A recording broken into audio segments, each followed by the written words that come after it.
राज्यात कडाक्याच्या उन्हाने नागरिक हैराण झालेले असतानाच आता हवामानात पुन्हा एकदा मोठा बदल होण्याची चिन्ह दिसू लागलेली आहे। एप्रिलच्या अखेरीपासून तापमानात सातत्याने वाढ होत असून अनेक ठिकाणी उष्णतेची लाट जाणवते। मात्र आज अनेक जिल्ह्यांना पावसाचा इशारा देण्यात आलेला आहे। पुढील काही दिवस हे वातावरण कायम राहणार असून उर्वरित जिल्ह्यांमध्ये उकाडा कायम राहणार आहे। त्यामुळे नागरिकांना सतर्क राहण्याचे आवाहन करण्यात आलेले आहे। बातमी सविस्तर पाहूयात, पण त्याआधी तुम्ही जर HPN मराठी न्यूज चॅनलला पहिल्यांदाच पाहत असाल आणि अजूनही चॅनलला सबस्क्राइब केलेलं नसेल, फॉलो केलेलं नसेल तर नक्की करा, जेणेकरून HPN मराठी न्यूज चॅनलचे सर्व अपडेट्स लवकरात लवकर तुमच्यापर्यंत पोहोचण्यास मदत होईल। हवामान खात्याच्या अंदाजानुसार आज 2 मे रोजी कोकण गोवा परिसरात अंशतः ढगाळ वातावरण राहण्याची शक्यता आहे। त्यामुळे किनारपट्टी भागात उष्णतेचा तडाखा काही प्रमाणात कमी जाणवू शकतो।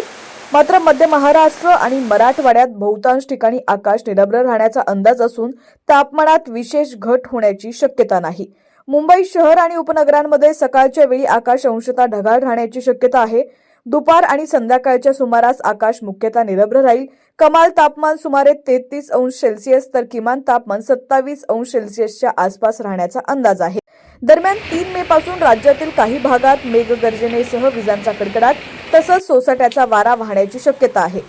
3 ते 5 मे दरम्यान राज्यातील विविध जिल्ह्यात अवकाळी पावसाची शक्यता हवामान विभागाने व्यक्त केली आहे। विशेषतः विदर्भातील काही जिल्ह्यांमध्ये विजांच्या कडकडाटासह पावसाची शक्यता अधिक असल्याचं सांगितलं जात आहे। या बदलत्या हवामानामुळे शेतकऱ्यांनी सावध राहण्याचं आवाहन करण्यात आलंय।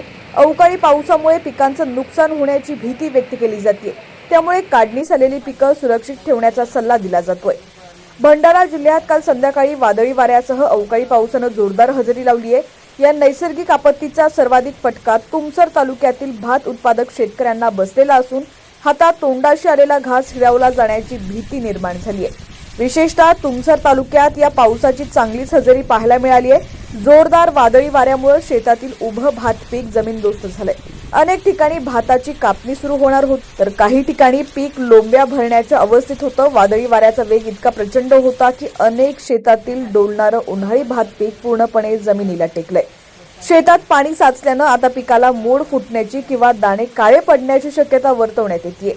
या अवकाळी पावसामुळे तुमसरमधील शेतकरी पूर्णपणे हवालदिल झालेला असून आता शासनानं तात्काळ पंचनामे करून नुकसान भरपाई द्यावी अशी मागणी जोर धरत आहे। आता राज्यातील तुमचा जिल्हा कोणता आणि तुमच्या जिल्ह्यात सुद्धा हवामानाची काय स्थिती आहे ती सुद्धा आम्हाला कमेंट्सच्या माध्यमातून नक्की कळवा।